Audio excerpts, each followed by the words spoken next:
ॐ वसुदेवसुतं देवं कंसचाणूरमर्दनं देवकी परमानन्दं कृष्णं वन्दे जगद्गुरुं स्थापकाय च धर्मस्य सर्वधर्मस्वरूपिणे अवतारवरिष्ठाय रामकृष्णाय ते नमः। जननीं शारदां देवीं रामकृष्णं जगद्गुरुं पादपद्मे तयो श्रुत्वा प्रणमामि मुहुर्मुहुः। नमः श्रीयतिराजाय विवेकानन्दसूरये सच्चित्सुखस्वरूपाय स्वामिने तापहारिणे. ஸ்ரீமத் பகவத்கீதையில் 10வது அத்தியாயம் பார்த்துட்டு இருக்கோம். 10வது அத்தியாயத்தில் அர்ஜுனன் பேசுகிறான். அர்ஜுனன் பகவான் ஸ்ரீ கிருஷ்ணர்கிட்ட கேட்கிறான். அவருடைய ரூப தரிசனத்தை பற்றி கேட்குறான்.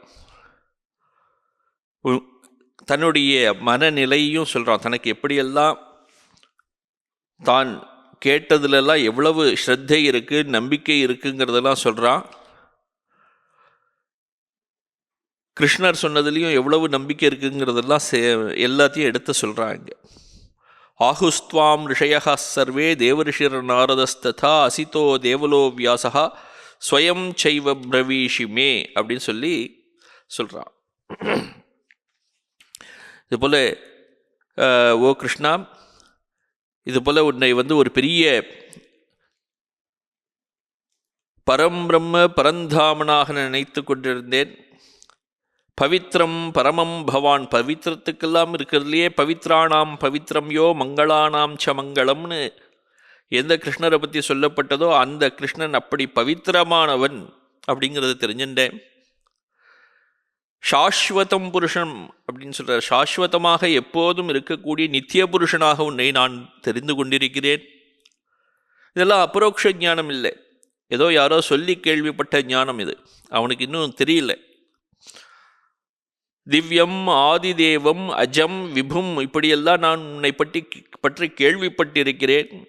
திவ்யமானவர், தேவர்களுக்கெல்லாம் ஆதியானவர், தேவர்களை தோற்றுவித்தவர் நீர். அஜம் பிறப்பற்றவரானவர் நீங்கள். விபும் எங்கும் நிறைந்திருப்பவர். இப்படியெல்லாம் எல்லோரும் சொல்லியிருக்கிறார்கள். அதெல்லாம் ஒரு நம்பிக்கை இருக்கு.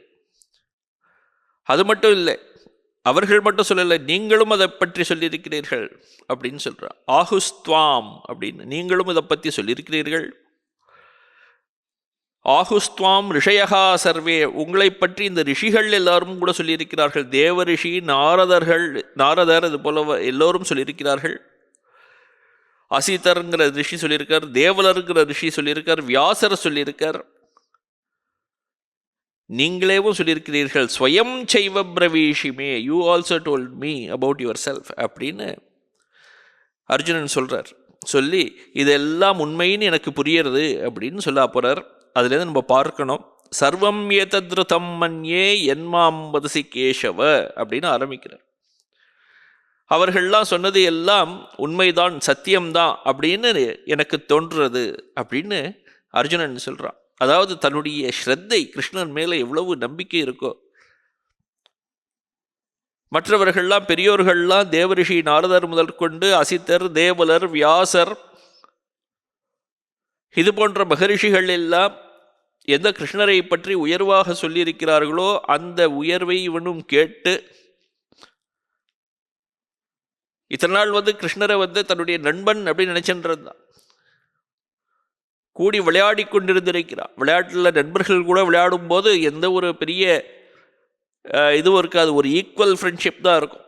தனக்கு சமமானவன் கூட தான் ஒரு ஃப்ரெண்ட்ஷிப் இருக்க முடியுமே தவிர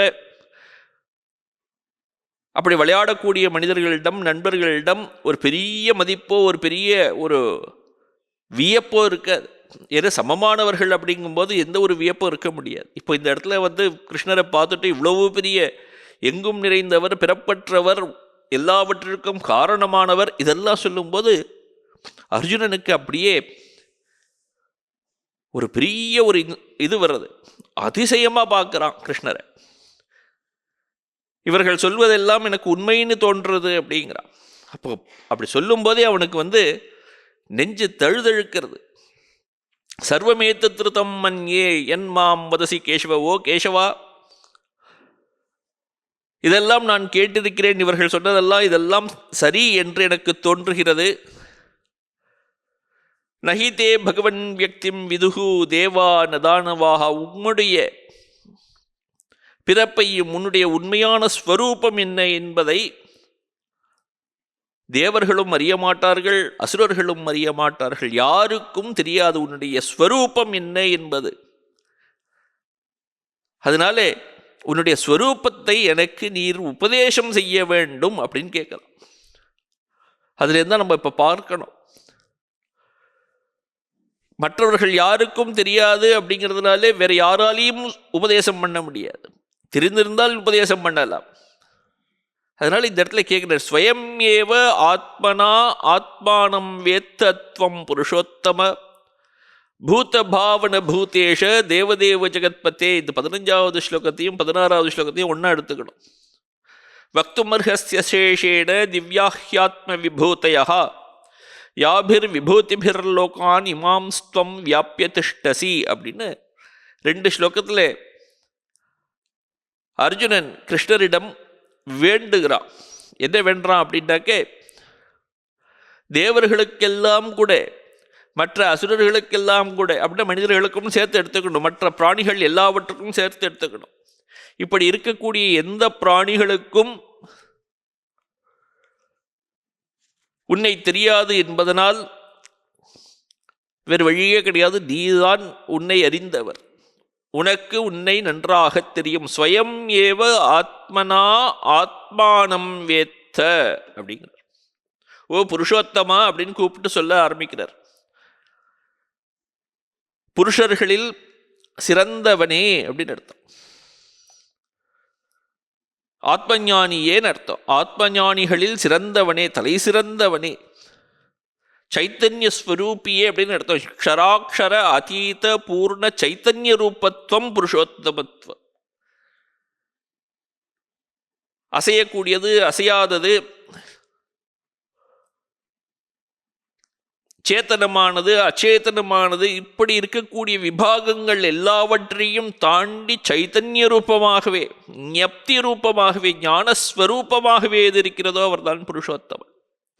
அப்படி புருஷோத்தமானு கூப்பிட்டு கிருஷ்ணர்கிட்ட சொல்றார், ஸ்வயமேவ ஆத்மனா ஆத்மானம் வேத்த. மற்றவர்களுக்கெல்லாம் ஒரு உபதேசம் சொன்னால்தான் தெரியும்.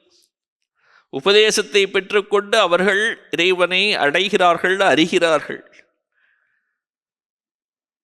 ஆனால் கிருஷ்ணர் எப்படிப்பட்டவர் அப்படின்னா, அந்நிய உபதேசாதிக்கம் மந்திரேனைவ ஸ்வயமேவ, தானே மற்றவர்களுடைய உபதேசங்கள் எதுவும் இல்லாமல் தன்னை பற்றி தான் அறிந்தவராக இருக்கிறார்.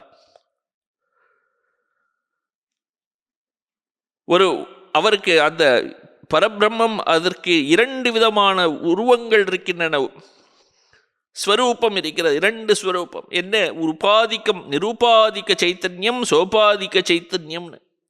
நிருபாதிக்கம் ரூபம், சோபாதிக்கம் ரூபம் அப்படின்னு 2 விதமான ஸ்வரூபங்கள் இருக்கு.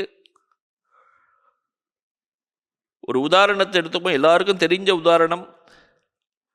தச்சன் ஒரு மரத்தை எடுத்து பலவிதமான பொம்மைகளை பண்ணியிருக்கான். ஒரு சிறிய குழந்தை எல்லா விதமான பொம்மைகளையும் பார்த்துட்டு, ஒன்று நாய் பொம்மை, ஒன்று பூனை பொம்மை, ஒன்று கரடி பொம்மை, ஒன்று மான், பசு, இப்படி பலவிதமான பிராணி வர்க்கங்களை சொல்லி, அது பொம்மைன்னு கூட சொல்லலை. பொம்மைன்னு சொல்றது மரம்னு சொல்லலை. இது நாய், இது பூனை, இது மான், இது பசு அப்படின்னு விலங்குகள் பெயரை சொல்றது. அது அப்படி இருக்கக்கூடிய ஒரு விதமான உருவத்திற்கு குழந்தைக்கு அந்த உருவம் தான் தெரியுது. அந்த மரத்திலிருந்து தோன்றிய பலவிதமான பொம்மைகளில் தான் அந்த குழந்தை பார்க்கிறது. பொம்மையை தான் தெரியறது கண்ணுக்கு. அப்படி ஆனால் ஒரிஜினல் என்ன, உண்மை என்ன?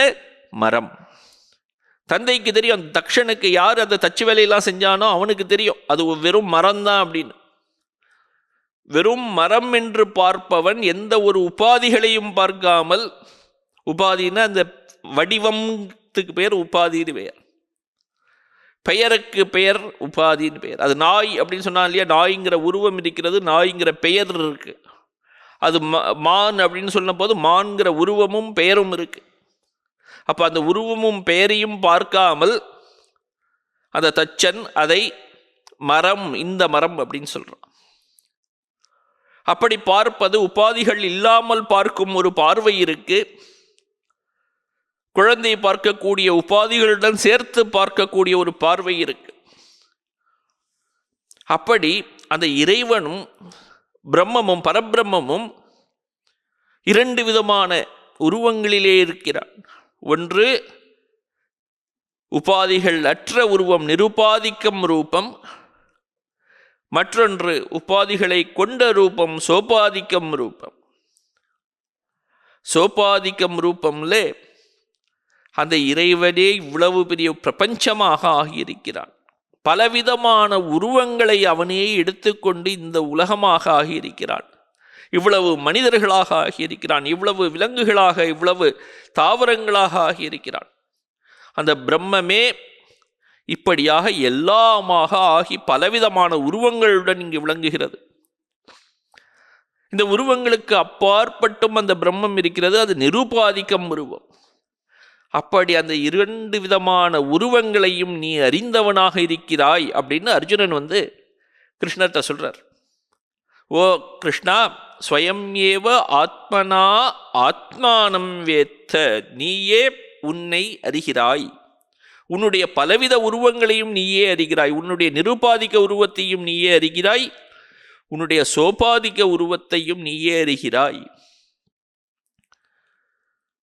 நிருபாதிக்க உருவத்தை அறியறதுங்கிறது ரொம்ப கஷ்டம்.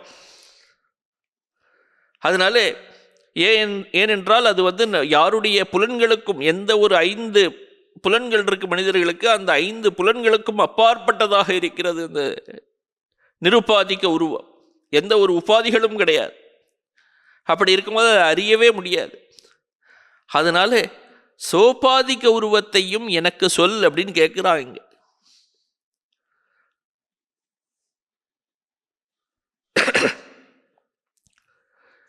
நச்ச தவ சோபாதிக்கமப்பி ரூபம் அந்நிய கோச்சரே திஷ்டதி ஈஸ்வரம் புருஷோத்தமன் ஆரம்பிக்கிற இந்த இடத்துல, ஓ புருஷோத்தமா, புருஷோத்தமன் சொன்ன அப்புறம் அதுக்கப்புறம் 4 பேர்ல கிருஷ்ணரை அழைக்கிறான் இந்த இடத்துல.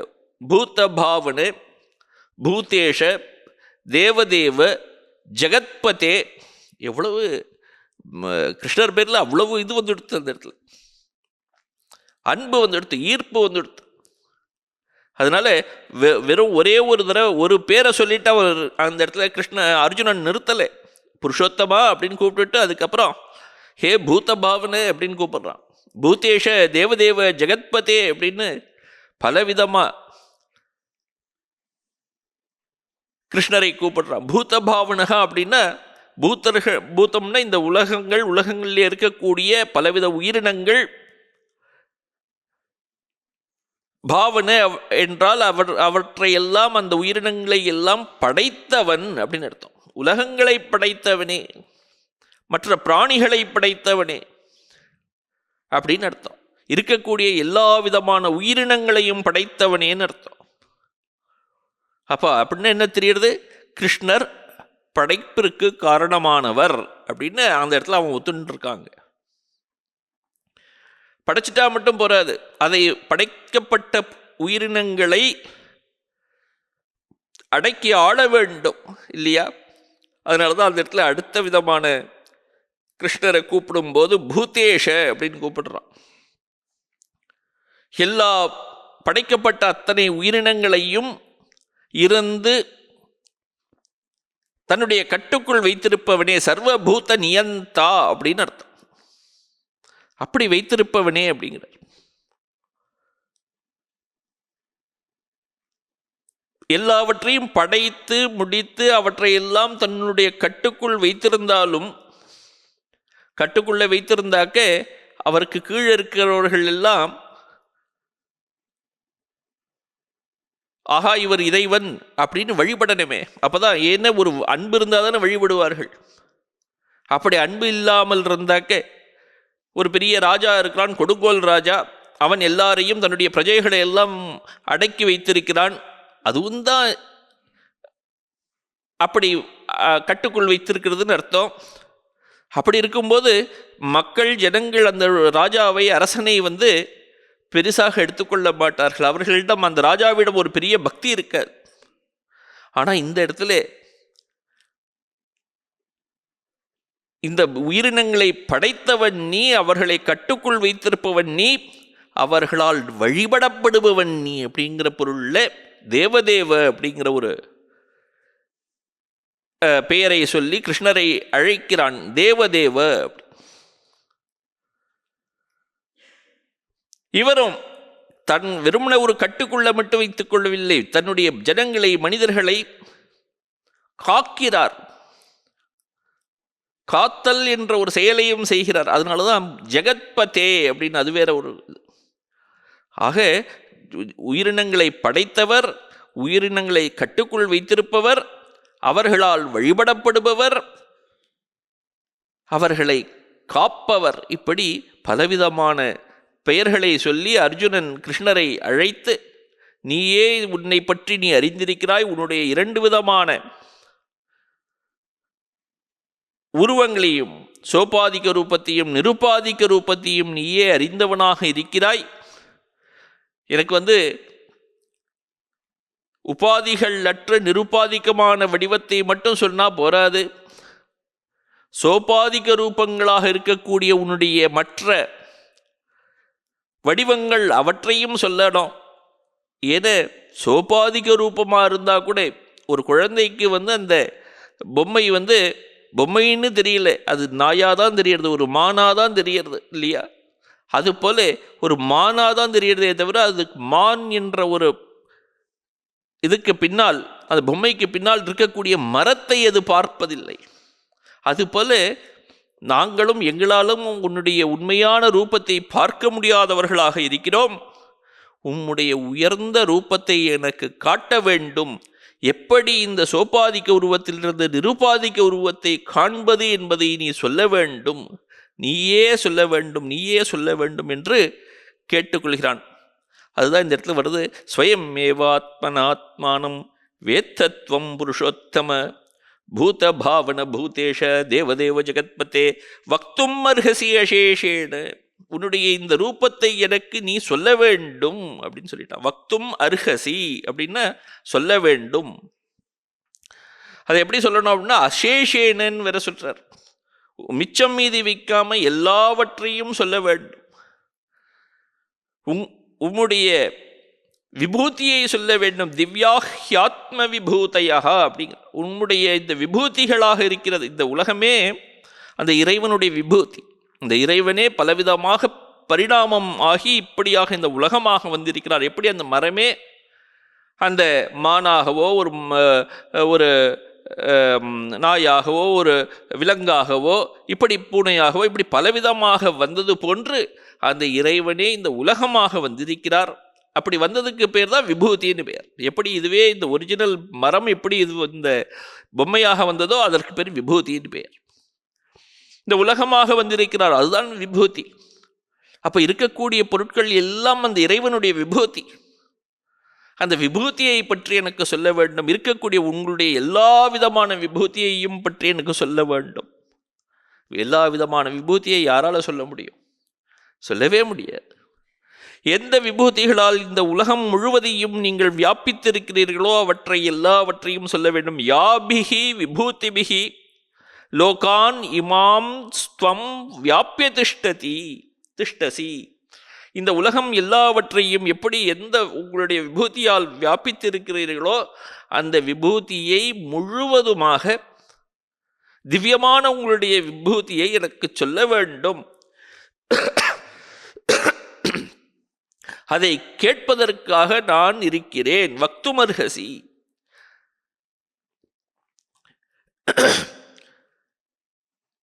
அப்படின்னு கேட்கிறான்.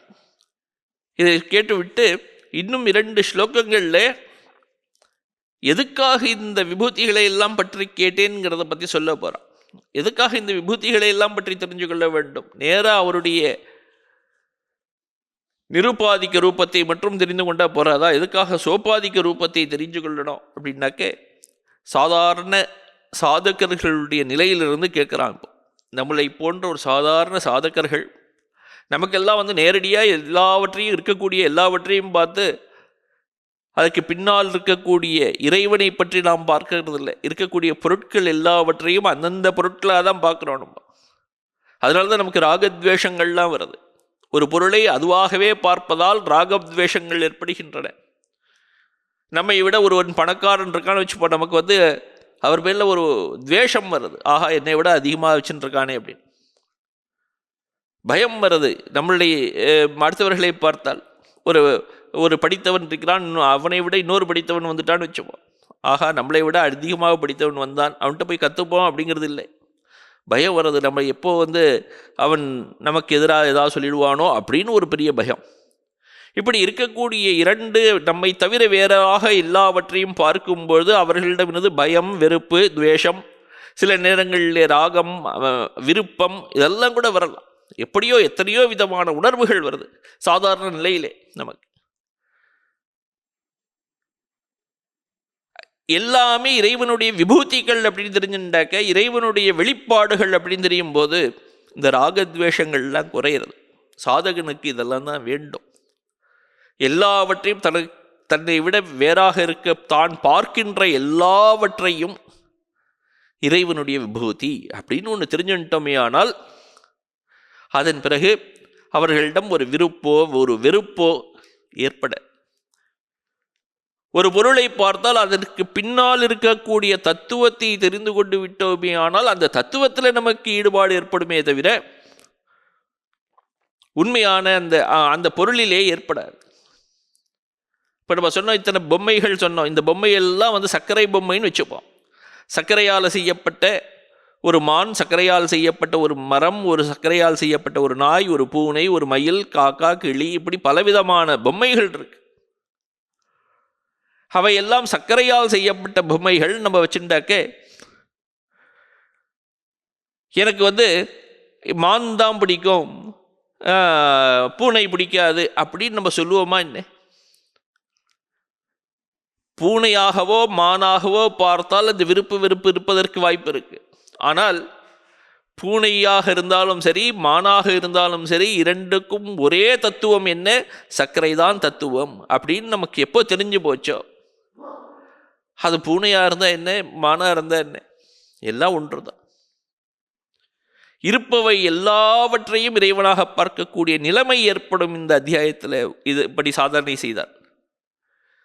குருதேவர் ஒரு கதையை சொல்கிறார். ரெண்டு பேருக்கு நடுப்புற ஏதோ சண்டை வந்துதான்.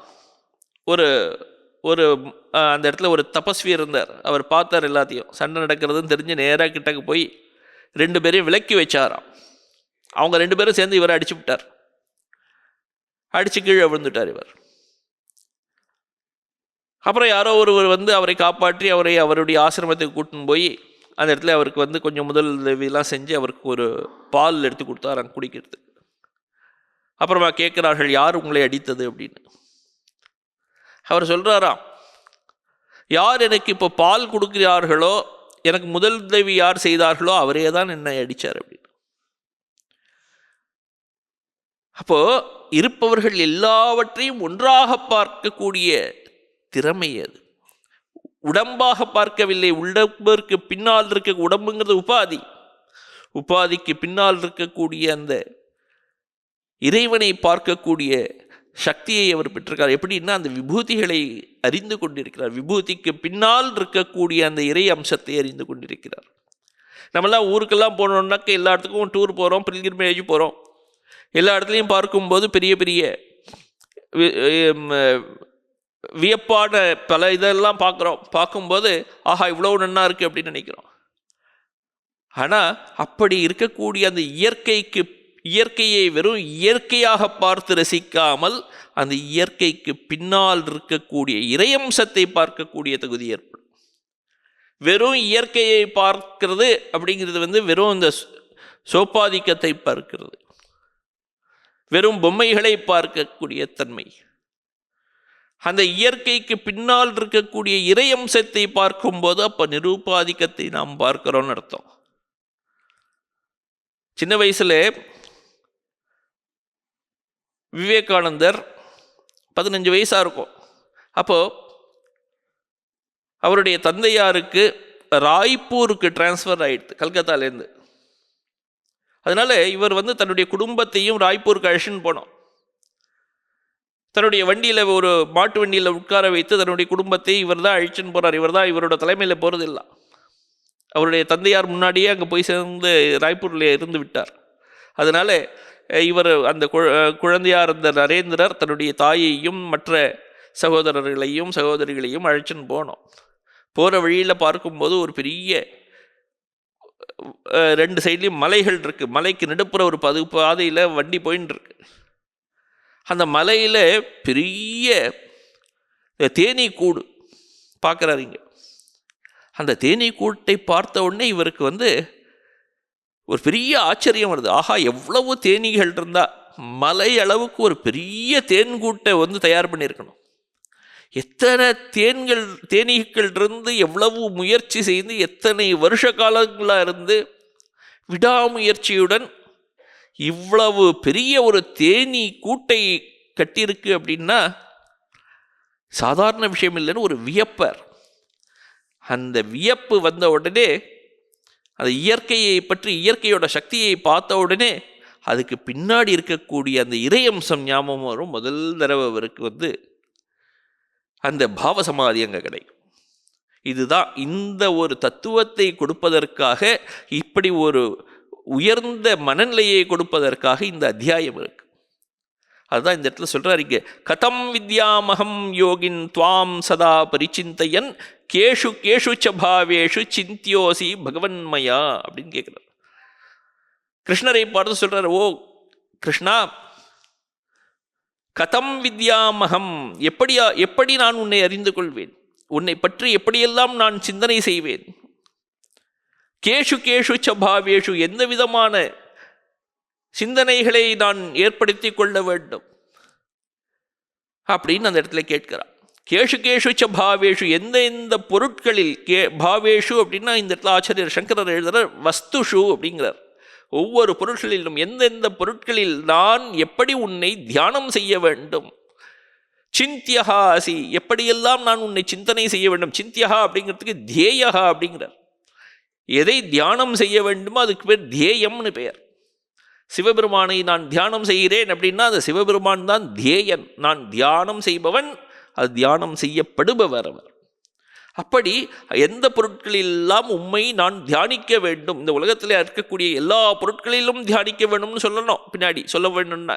ஏன்னா எல்லா பொருட்களும், இருக்கக்கூடிய அத்தனை பொருட்களும் அதே பரமாத்மாவுடைய விபூதிகள். அப்போ இருக்கக்கூடியவை எல்லாம் அந்த இறைவனுடைய ஒரு உருவங்கள். அப்போ அந்த இறைவனுடைய உருவமாக எல்லாவற்றையும் நினைத்து தியானம் செய்ய வேண்டும். அதுதான் பதிலாக வரப்போகிறது. இப்போ பதில் வர்றதுக்கு முன்னாடி இந்த கேள்வி, எப்படியெல்லாம் நான் தியானம் செய்ய வேண்டும் அப்படின்னு சொல்லி இந்த இடத்துல கேட்குறார். எந்த விதமான ஒரு எப்படியெல்லாம் நான் தியானம் செய்யணும் அப்படின்னாக்க அதில் ஒரு நம்முடைய மனம் இருக்கணுமே. நம்முடைய மனம் சூக்ஷ்மமான மனமாக இருக்கணும். வெறும் வெளி தோற்றத்தை பார்த்து அந்த தோற்றத்தை பிடித்து கொள்ளக்கூடாது. குழந்தைகளுக்கு தான் அந்த மான் அப்படின்னு தெரியும், அது ஒரு பூனை, நாய் இப்படி தெரியும். தோற்றத்தை வைத்து கொண்டு இருக்கக்கூடியவை குழந்தைகள். பெரியோர்களுக்கு அப்படி கிடையாது. அதுபோல அந்த தோற்றத்தில் மயங்காதவனாக நான் இருக்க வேண்டும்.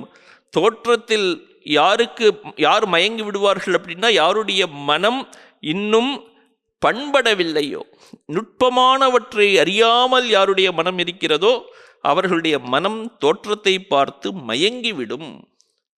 அதுதான் இந்த இடத்துல சொல்றார், அகம் ஸ்தவிஷ்டமதிஹி ஸ்தூலமதிஹி, என்னுடைய மனம் ஸ்தூலமாக இருக்கிறது. துவாம் கேன பிரகாரேண சததம் சந்ததானோ விஷுத்த புத்திஹி பூத்வா நிருபாதிக்கம் துவாம் விஜானியாம் இது பிரஷ்னஹா.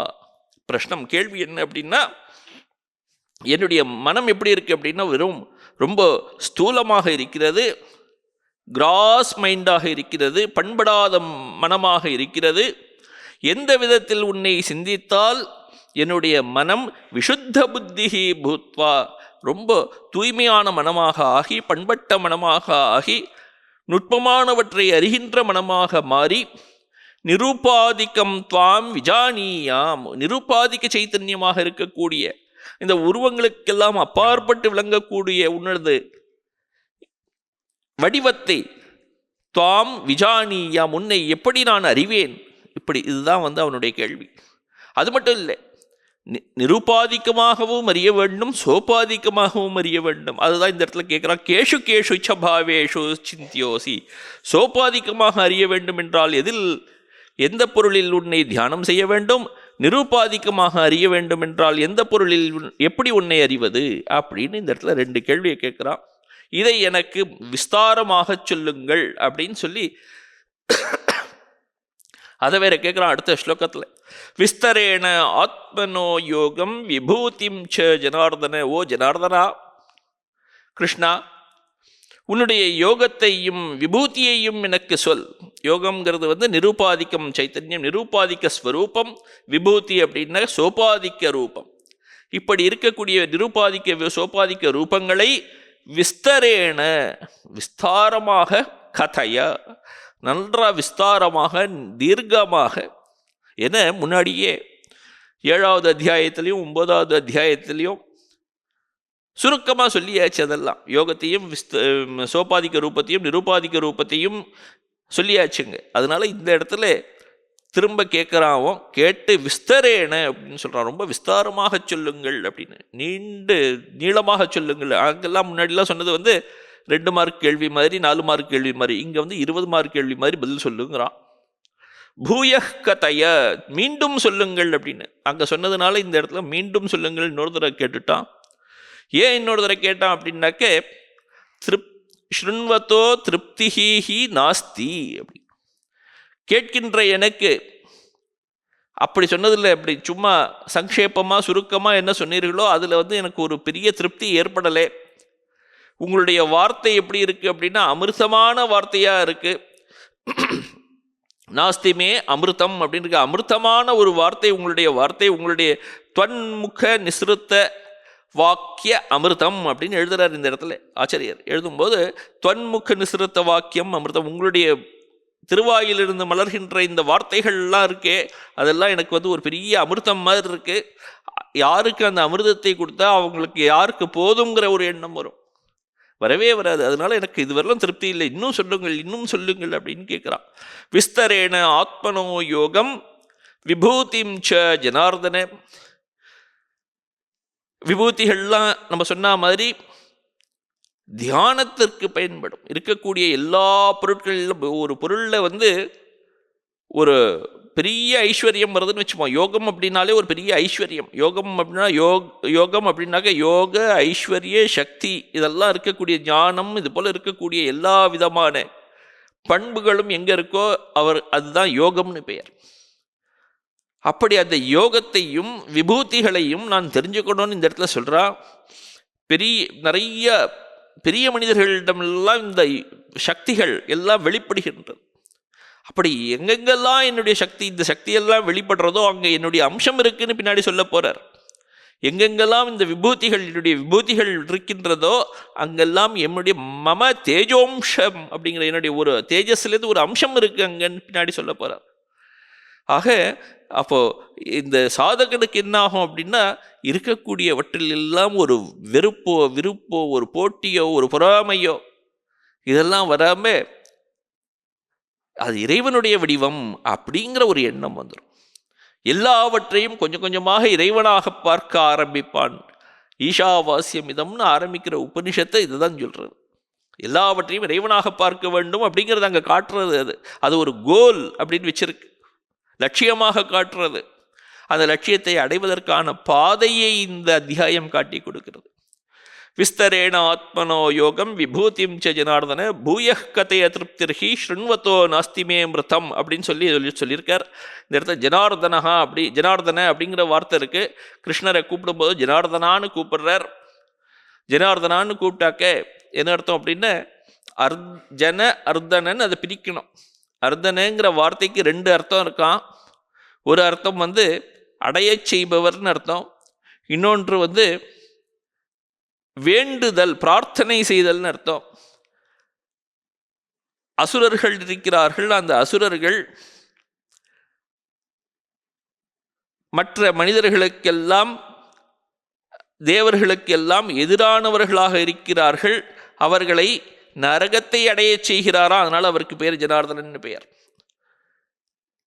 அசுராணாம் தேவ பிரதிபக்ஷ பூதானாம் ஜனானாம் நரகாதி கமைத்ருத்வாத் ஜனார்தனஹா. ஜனார்தனன்கிற பேருக்கு இது இப்படி ஒரு அர்த்தம் இருக்கு. இன்னொரு அர்த்தமும் இருக்கு. வேண்டுதல் நம்ம சொன்னோம் இல்லையா, அந்த வேண்டுதல்ங்கிற அர்த்தத்தை வைத்துக்கொண்டு அதுக்கு என்ன சொல்றாரு அப்படின்னாக்க அபியுதய நிஸ்ரேயச புருஷார்த்த பிரயோஜனம் சர்வைஹி ஜனைஹி யாச்சியத்தே. எல்லா ஜனங்களாலும் மக்களாலும் வேண்டப்படுகிறாரா அவர்.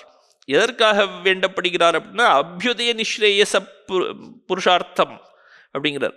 ஒரு மனுஷனுக்கு என்னென்ன தேவை அப்படின்னா 4 விதமான தேவைகள் இருக்கின்றன. தர்மார்த்த காம மோட்சம்னு இல்லையா, அப்படி அந்த தர்ம அர்த்த காமத்துக்கு அபியுதயம்னு பெயர், மோட்சத்துக்கு நிஸ்ரேயசம்னு பெயர். இப்படி அபியுதயத்திற்காகவும் நிஸ்ரேயசத்திற்காகவும் மனிதர்களால் வேண்டப்படுபவர் ஜனார்தனர். இந்த இடத்துல அர்ஜுனன் சொல்றான், எனக்கு மோட்சம் வேண்டும், அதனால் உன்னை யாசிக்கிறேன், அதனால் நீ ஜனார்தனன் அப்படிங்கிறாருங்க.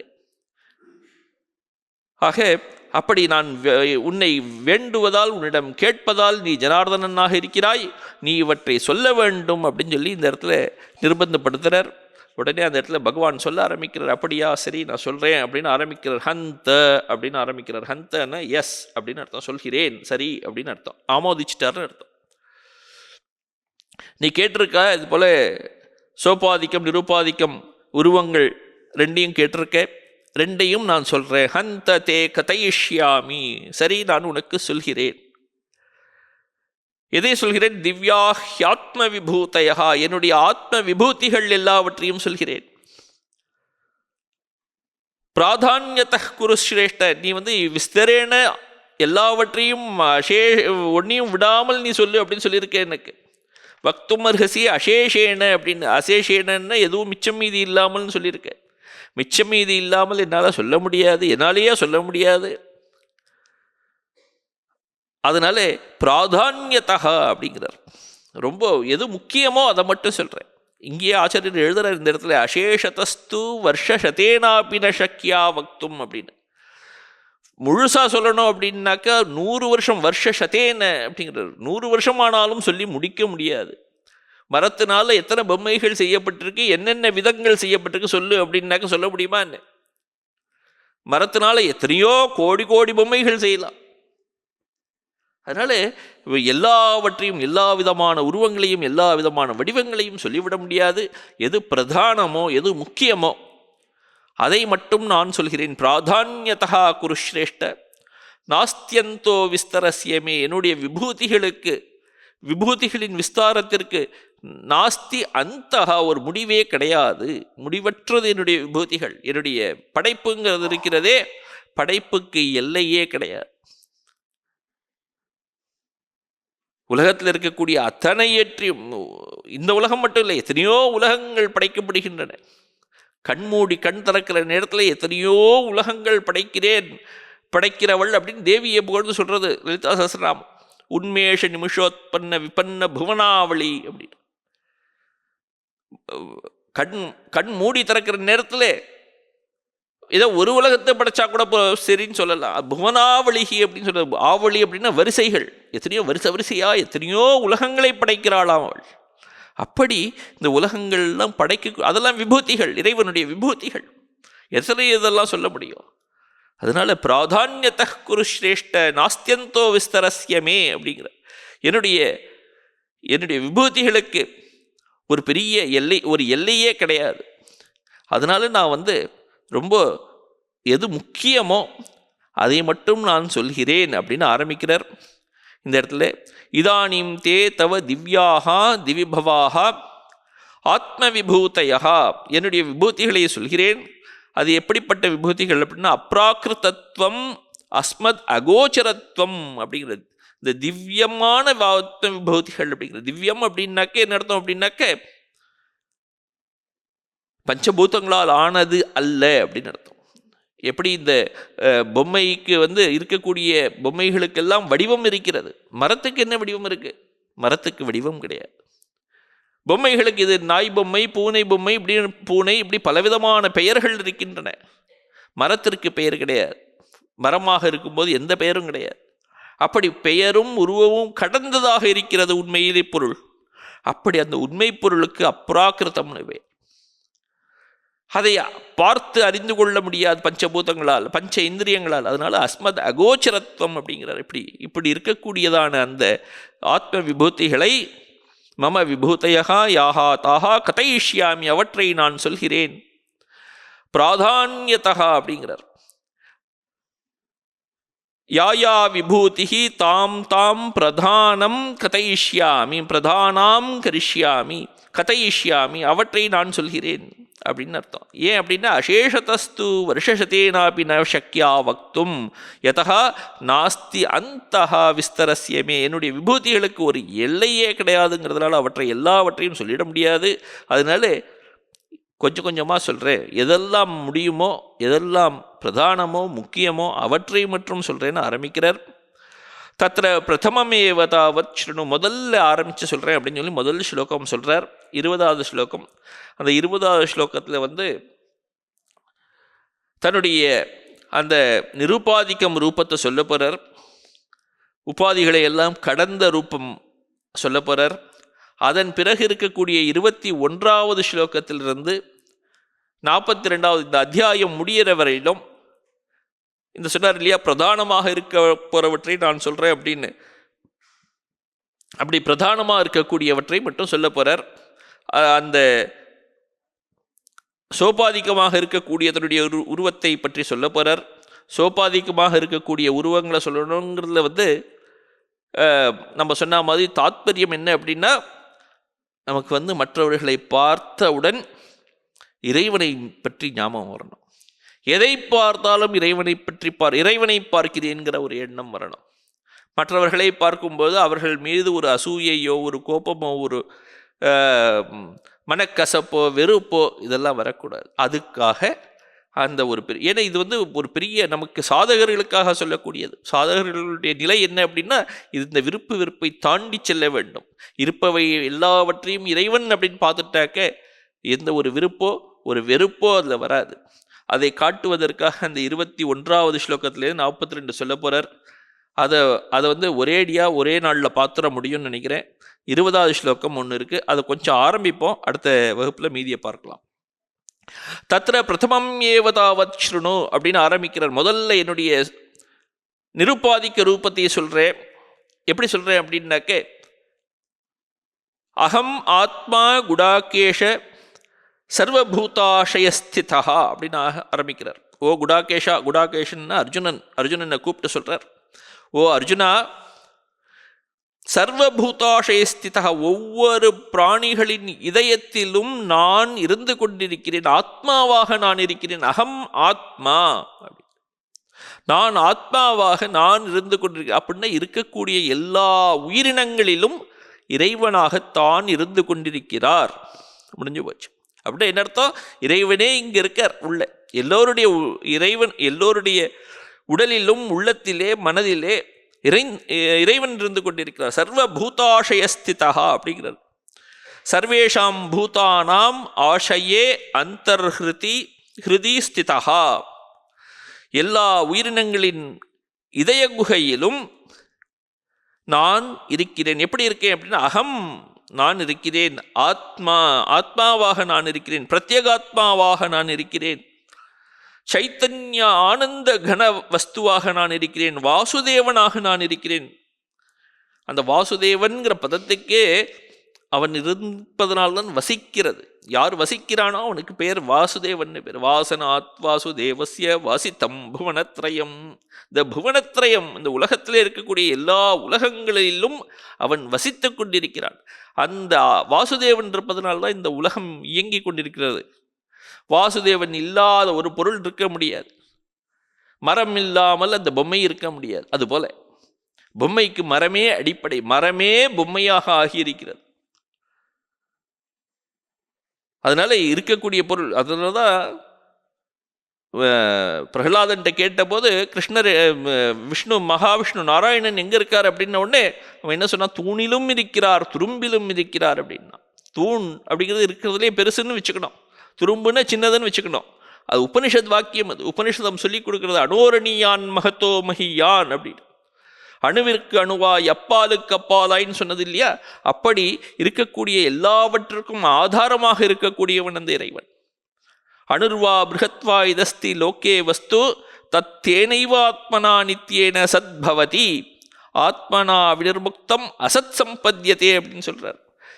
அந்த எப்படி இந்த மரம் இல்லாவிட்டால் அந்த பொம்மையே இருக்காதோ, அது போல இந்த ஆத்மா இல்லாவிட்டால் அந்த பொருள் இருக்கவே முடியாது அப்படிங்கிறார். ஏன்னா அந்த பொருள் எல்லாம், இருக்கக்கூடியவை எல்லாம் எதெல்லாம் இருக்கிறதோ அதெல்லாம் இந்த ஆத்மாவால் செய்யப்பட்டது. அதனால உள்ளே இருக்கக்கூடியது பிரத்யேக ஆத்மா, ஆனந்த கணமாக இருக்கக்கூடியது. அப்படி உள்ளே ஆத்மாவாக நான் இருக்கிறேன் அப்படின்னு சொல்லிட்டார். அகம் ஆத்மா குடாகேஷ சர்வ பூதாஷயஸ்திதா. எல்லா உயிரினங்களின் உள்ளே இதய குகையிலே நான் ஒளிந்து கொண்டிருக்கிறேன். முடிஞ்சு போச்சு. இதை நீ தினமும் தியானம் செய், அறிந்து கொள், நித்தியம் தியேயா அப்படின்னு சொல்லிட்டார். சரி, இதை சொன்ன உடனே அந்த பொம்மைகள்லாம் பார்க்கறதுக்கு பல குழந்தைகள் வந்திருக்கு. எல்லாருக்கும் அது குழந்தைகள் எல்லாருக்கும் பலவிதமான பொம்மைகள் தான் தெரியறதே தவிர மரம் தெரியல. பெரியவர் அந்த மரம்னு சொல்லி கொடுக்குறார், ஆனால் புரியல. பல குழந்தைகளுக்கு புரியல. ஏதோ ஒத்தனுக்கோ 2 பேருக்கோ புரிஞ்சது, மற்ற குழந்தைகளுக்கெல்லாம் புரியல. அப்ப அவர்களுக்கெல்லாம் சொல்லணுமே. அவர்களுக்கு சொல்வதற்காக அடுத்தது சொல்றார். யஸ்து மந்த மத்தியமஹாவா பரமாத்மானம் ஆத்மத்வேன தியாத்தும் நாலம் தம் பிரதியாக தது அசக்தேன இது. தது அசக்தேன ச உத்தரேஷு பாவேஷு சிந்தியாஹம். எந்தெந்த பாவங்களிலே எந்தெந்த பிரதானமாக இருக்கக்கூடிய எந்த விபூதிகளில் நான் சிந்திக்கணும்னு கேட்டானே அந்த அர்ஜுனன், அதையெல்லாம் பின்னாடி இருக்கக்கூடிய 21வது ஸ்லோகத்திலேருந்து சொல்ல போறார் அப்படிங்கிறதையும் எழுதியிருக்காருங்க. அதுக்கு முன்னாடி அந்த ஆத்மாவை பற்றி சொல்லும்போது அகம் ஆதிஷ்ச மத்தியம் ச பூதானாம் அந்தையே வச்ச. இருக்கக்கூடிய உயிரினங்கள் எல்லா உயிரினங்களிலும் நான் வசித்து கொண்டிருக்கிறேன். அந்த பூதங்களை உயிரினங்களை படைத்தவன் நான். ஆதிஷ்ச மத்தியம் ச பூதானாம் அந்தையே வச்ச. அந்த இருக்கக்கூடியவற்றை காப்பவனும் நானாகவே இருக்கிறேன். அவற்றின் நிலை பெறச் செய்யவனாக நான் இருக்கிறேன். பூதானாம் அந்தையே வச்ச. இந்த பூதங்கள் இருக்கக்கூடிய பிராணிகள் எல்லாம் என்னிலேயே லயமடைவதாகவும் இருக்கின்றது. ஆக நானே எல்லாவற்றிற்கும் காரணமாக இருக்கிறேன் அப்படிங்கிறார் சொல்றார். இப்போ பூதானாம் ஆதிஹி, ஆதிஹின காரணம், ததா மத்தியம், மத்தியம்ன ஸ்திதிஹி, அந்தஹா அப்படின்னா பிரளயா. நானே எல்லாவற்றிற்கும் காரணமாக இருக்கிறேன். நானே காரணமாக இருக்கிறேன் அப்படின்னா என்ன அர்த்தம்? அவர்தான் ஈஸ்வரன் அப்படின்னு அர்த்தம். ஆக தன்னை பற்றி தன்னுடைய ஸ்வரூப லட்சணத்தை சொல்லியிருக்காருங்க. இதற்கு அப்புறம் இருக்கக்கூடிய அடுத்த இதுலெல்லாம் சோபாதிக்க ரூபத்தை காட்ட போறார். அதை நம்ம அடுத்த வகுப்பில் பார்க்கலாம். ஓம் சாந்தி ஷாந்தி ஷாந்தி. ஹரி ஓம் தத்சத். ஸ்ரீராமகிருஷ்ணார்ப்பணமஸ்து.